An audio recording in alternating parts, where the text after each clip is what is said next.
그러나 바로 이 누시라고 하는 여인은 그런 하나님을 쫓아서 따라가기로 결정했다고 하는 사실이죠.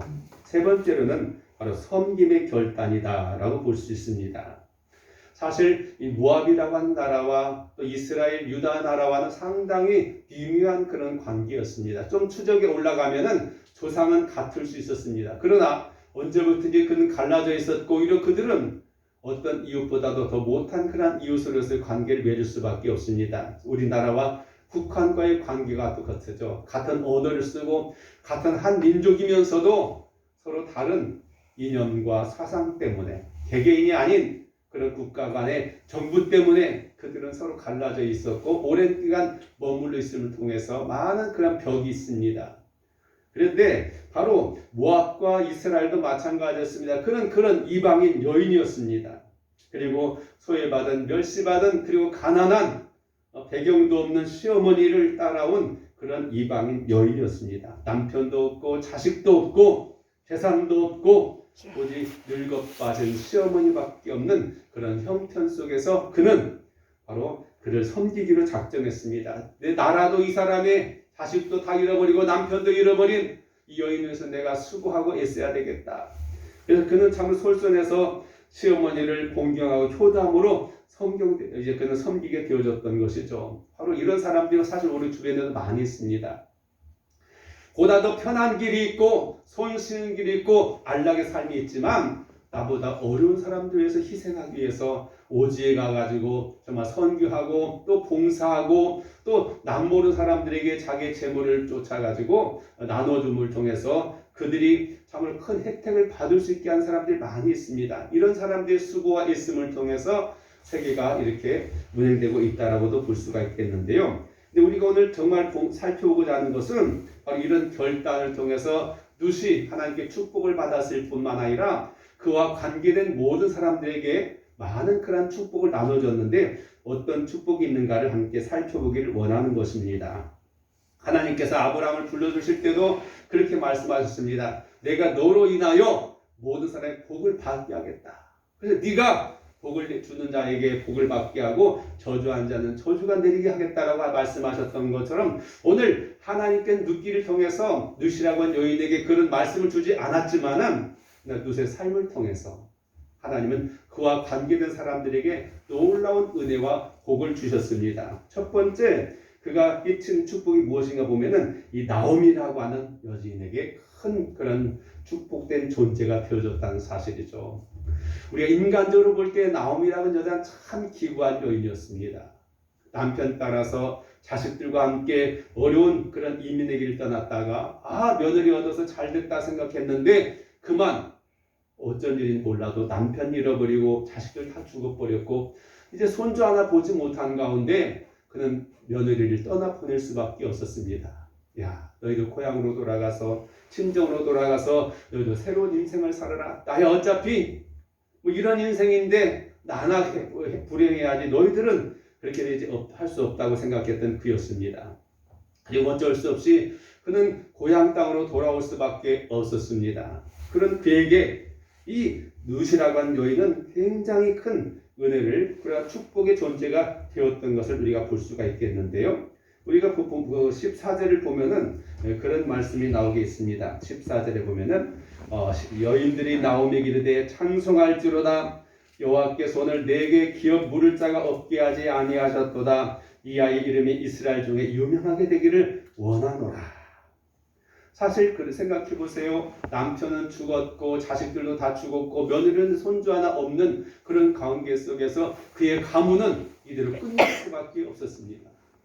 어떻게 할 수 없습니다. 뭐 별을 봐야지 별을 따죠. 뭔가 있어야 되는데 전혀 없는 그런 상황이었습니다.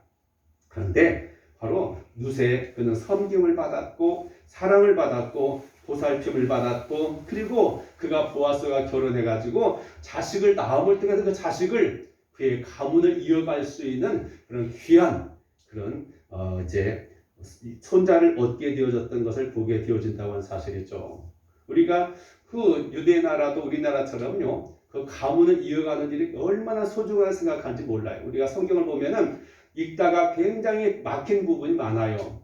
민수기 같은 데를 보도 그렇고 막 누가 누구를 낳고 누군 누구 자식이 역대기도 보면은 누구는 누구의 아버지가 누구고 할아버지가 누구고 그 할아버지의 아버지가 누구고 뭐 이게 굉장히 나와요. 왜냐하면 그만큼 족보가 중요하기 때문에 이 뿌리가 중요하기 때문에.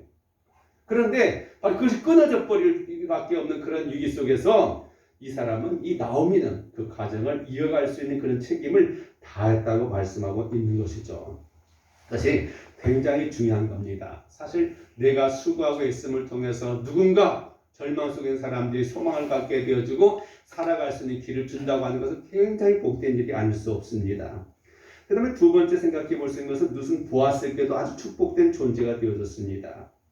그렇습니다. 이 보아스라는 사람은 사실 우리가 다른 어디에서 볼 수 없는 그런 사람이었습니다. 그냥 스쳐 지나갈 수밖에 없는 사람이었는데 아니 이 사람은 굉장히 그 마음이 너그럽습니다. 부자이면서도 그는 교만하지 않았고 다른 어려운 사람들을 돌아볼 수 있는 그런 마음을 가졌던 것을 보게 되어집니다. 그런데 이 보아스는 아내 때문에 유명해진 사람이라고 볼 수가 있겠습니다. 11절을 보면은 이렇게 말합니다. 4장 11절에 보면은 성문에 있는 모든 백성과 장로들이 이르되 우리가 증인이 되나니 여호와께서 내 집에 들어가는 여인으로 이스라엘의 집을 세운 라헬과 레아 두 사람 같게 하시고 내가 에브라스에서 유혹하고 베들레헴에서 유명하게 되시기를 원하며. 그래요. 참 어찌 보면은 보아스는 돈도 있고 뭐 나름대로 배경도 있기 때문에 보다 더 뭐 좋은 여인을 취할 수도 있었을 것입니다. 그렇잖아요. 왜냐하면 누시라고 하는 여자는 이방인 여자일 뿐만 아니라 결혼했던 여자였습니다. 그렇잖아요.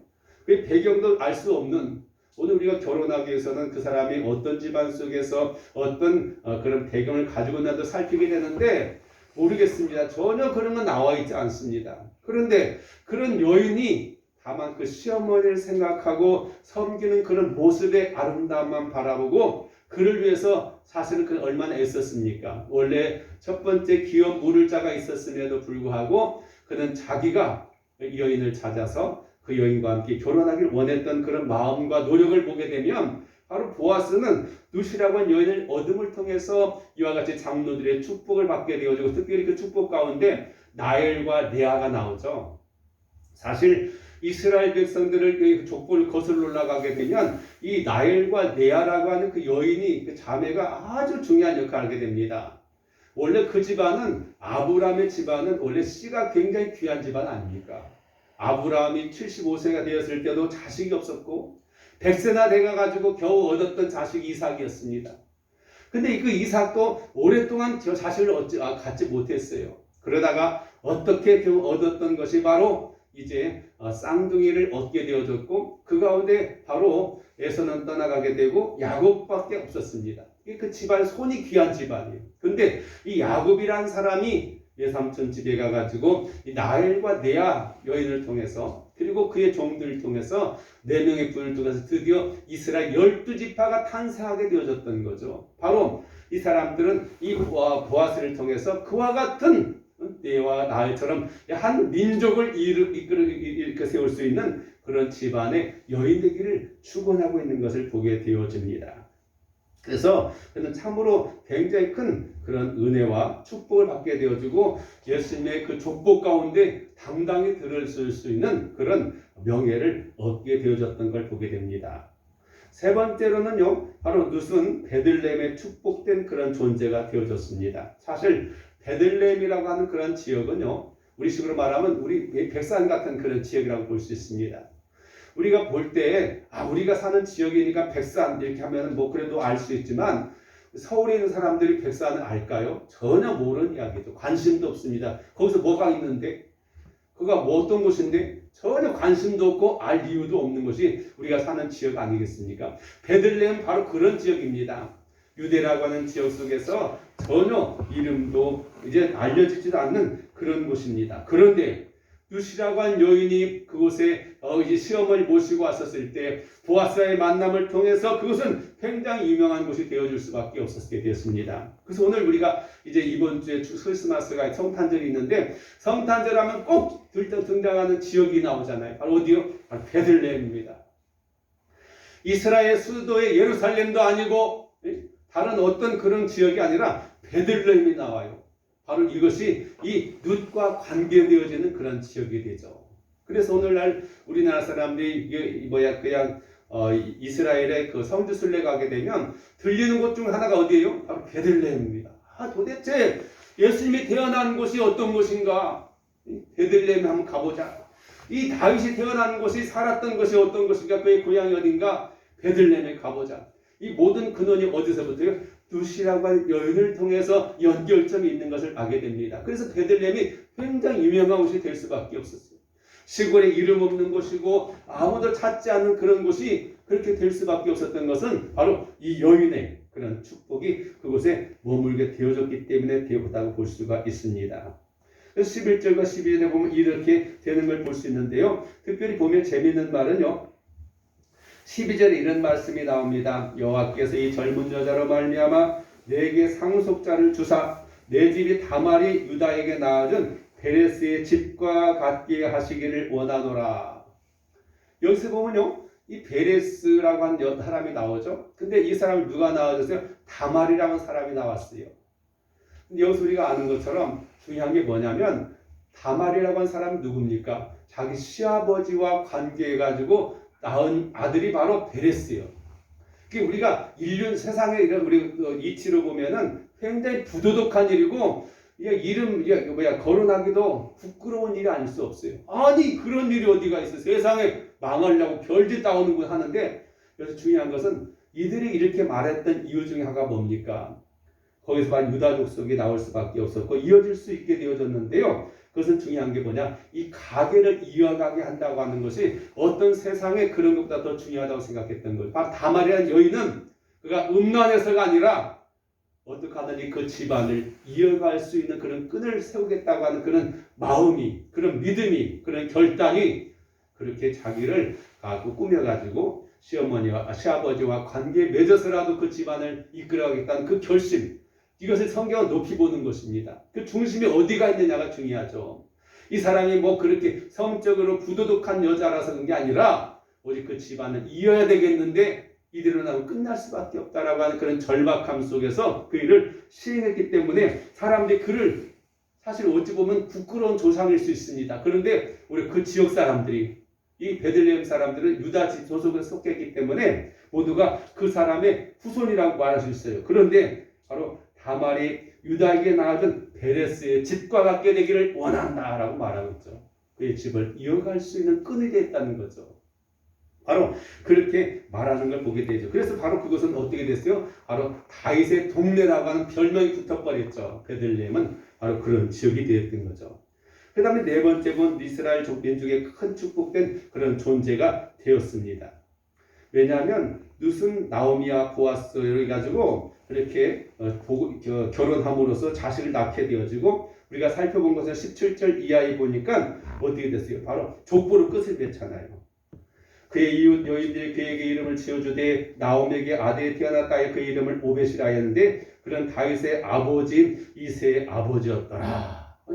그래서 바로 그를 통해서 바로 다윗과 연결되어지는 그런 사람이 되었고 그 다음에 베레스의 계보는 이러하니라. 베레스는 헤스를 낳고 헤스는 람을 낳고 람은 암미나답을 낳았고 암미나답은 나손을 낳았고 나손은 살몬을 낳았고 살몬은 보아스를 낳았고 보아스는 오벳을 낳았고 오벳은 이새를 낳고 이새는 다윗을 낳았더라. 이렇게 이제 그렇게 이스라엘 민족의 축복된 그런 존재가 되어졌다라고 말씀하고 있는 것이죠. 그리고 마지막으로 보면 룻이라고 하는 여자는 온 세상에 축복된 그런 존재가 되어졌죠. 사실 우리들도 우리 족보를 가만히 거슬러 보게 되면 그 족보 가운데 그런 나름대로 유명한 사람도 있고 어떤 그 가문을 일으킨 사람도 있고 그런데 바로 그를 통해서 온 세상에 축복된 존재인 예수 그리스도가 탄생하게 되어졌다고 하는 사실인 거죠. 그래서 이 룻이 이 사건이 일어나고 난 다음에 약 1300년이 지나고 난 다음에 바로 베들레헴에서 예수님이 탄생하셨다는 걸 보게 되었죠.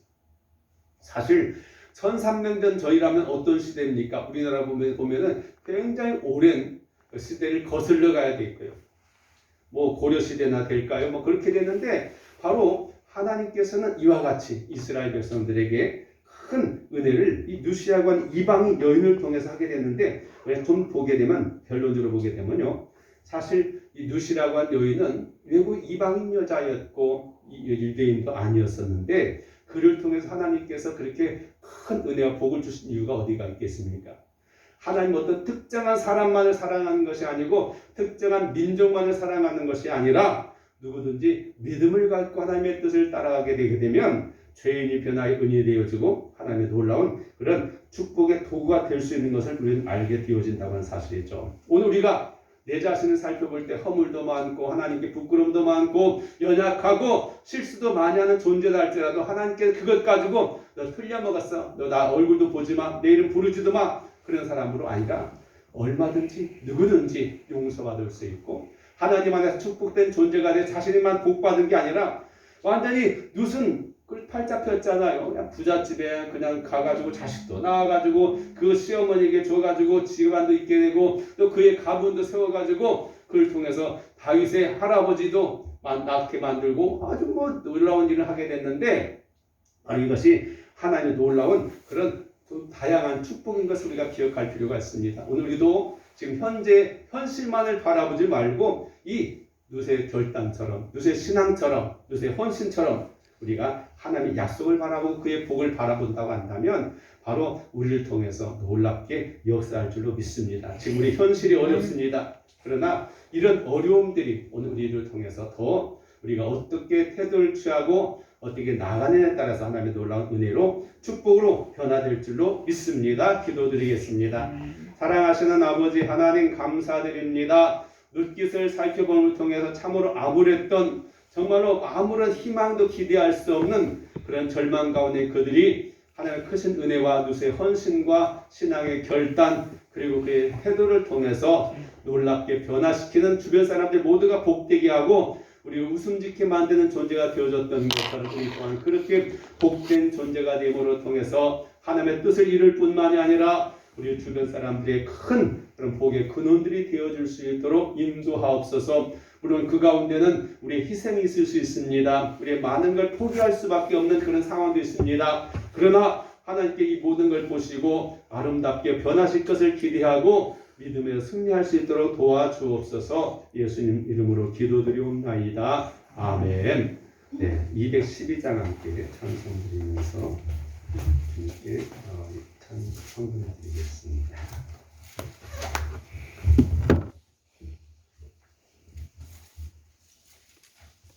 212장입니다. 겸손히 주를 섬깁니다.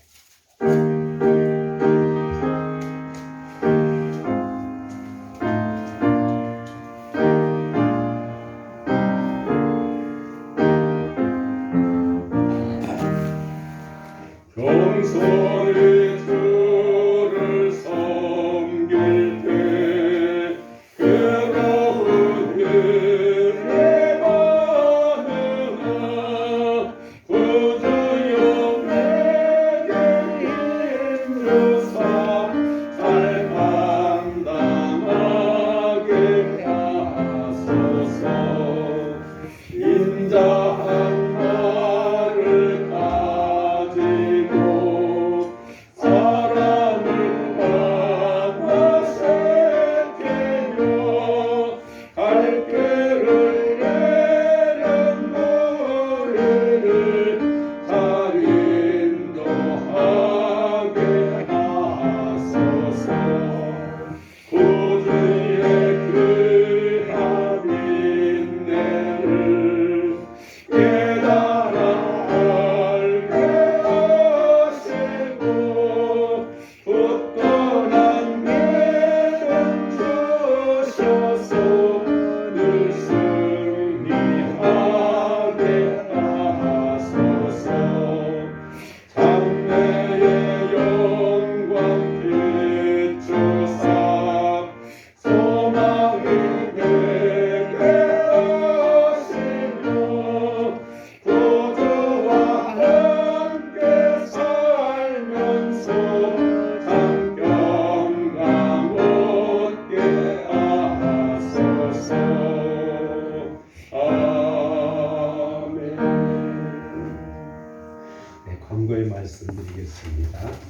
원래 그 2.5단계는 지금처럼 이런 대면 모임을 갖지 못하게 하는 게 원칙이었는데 원래 문자가 왔었습니다. 그래서 이런 이 예배를 온라인 예배로 바꾸기 위해서는 촬영이 필요하고 거기 인원들이 필요한데 20명 내외에는 가능하다 해가지고 어저께 이제 면직원과 통화해가지고 우리는 들 수 있다고 해가지고 또 오지 말라고 했다가 오시라고 했는데 다시금 문자가 왔어요. 자꾸 문의가 들어와가지고 이것이 원칙대로 해야 되겠다 해가지고 대면 예배를 못한다 해가지고 또 오지 말라고 성도들에게 연락도 드리기도 하고 그랬었는데 이렇게 지금